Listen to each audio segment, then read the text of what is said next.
Commençons ce cours de génétique en première S par quelques rappels des notions vues en seconde. On a pu donc faire une carte mentale en classe juste avant la fin du cours, et merci à Anna Rose d'avoir pu écrire tous ces mots, ces idées, ces notions qui vous sont venues à l'esprit concernant donc les notions de génétique vues en seconde.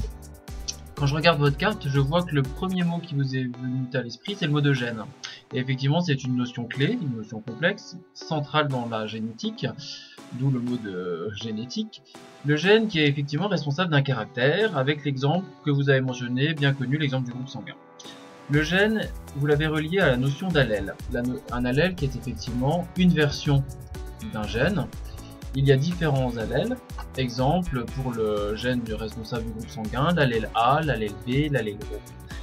Quand on veut comprendre un peu la différence entre ces allèles, effectivement, on va regarder la structure de l'ADN.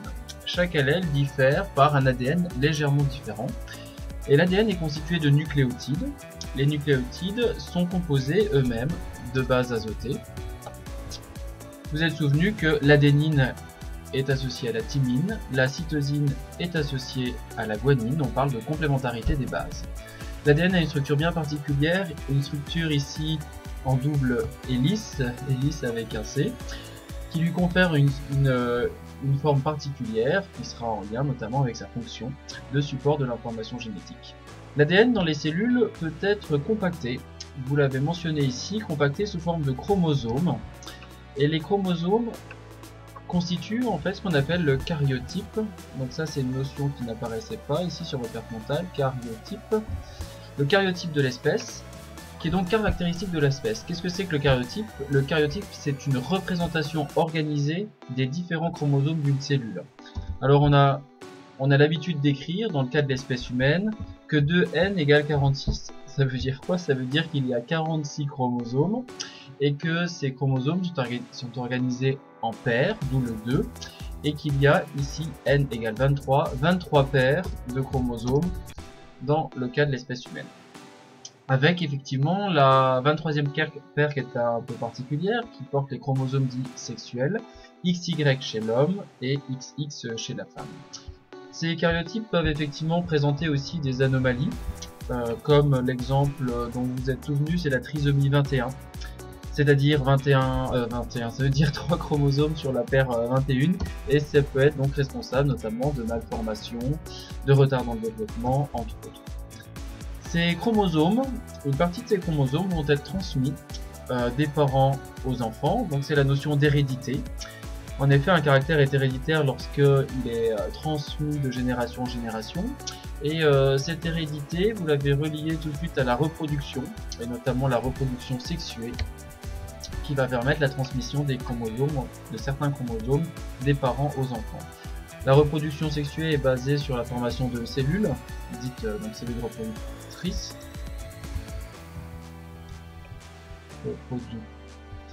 Donc le spermatozoïde chez l'homme et les ovules chez la femme.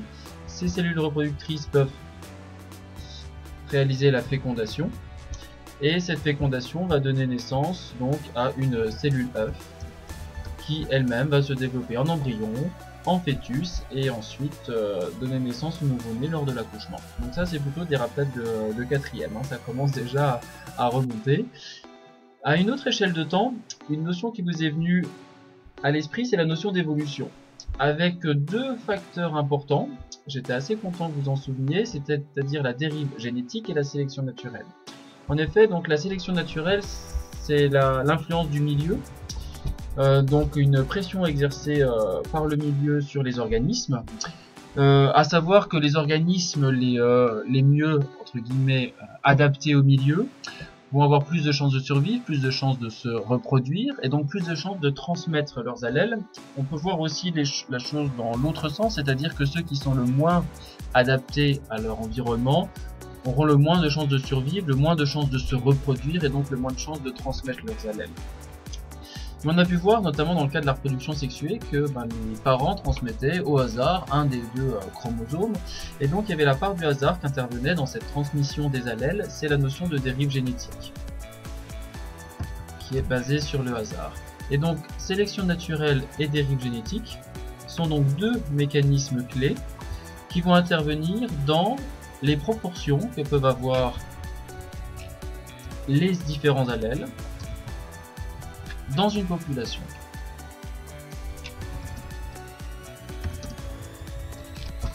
Alors imaginons une espèce avec deux populations relativement éloignées. Il est possible que dans ces deux populations, la dérive génétique et la sélection naturelle font que ce ne sont pas donc les mêmes allèles, pas dans les mêmes proportions qui sont présents dans ces deux populations, et petit à petit il peut y avoir une distance génétique qui se crée entre ces deux populations au point de, et vous l'avez relié ici à la notion d'évolution, au point de faire apparaître une nouvelle espèce. En effet, lorsque cette distance génétique est suffisamment grande, que les organismes ne peuvent plus se reconnaître, ne peuvent plus se reproduire, c'est-à-dire qu'il y a une barrière entre eux, il n'y a plus d'interfécondité, il peut y avoir apparition d'une nouvelle espèce, c'est la notion de spéciation. A l'inverse, en fonction des conditions de l'environnement, des changements, parfois climatiques, parfois des catastrophes naturelles, il peut y avoir des crises biologiques qui peuvent conduire à la disparition de nombreuses espèces. Enfin, pour terminer, une notion qui vous est venue à l'esprit, c'est la notion de clonage et d'OGM, c'est-à-dire un petit peu quelles pourraient être les applications de la génétique aujourd'hui. Ce sont deux notions que vous avez reliées ensemble, mais qui sont quand même relativement différentes. Le clonage, c'est la reproduction à l'identique d'une séquence d'ADN ou d'un organisme, alors qu'un OGM, c'est un organisme génétiquement modifié qui est en fait un exemple d'application d'une méthode de transgénèse. Trans, ça veut dire à travers, hein, donc c'est une méthode de transfert de gènes entre un organisme et un autre, afin d'apporter un caractère nouveau à une espèce que l'on va donc modifier, par exemple la résistance à un herbicide, pouvant donner donc une plante dite OGM.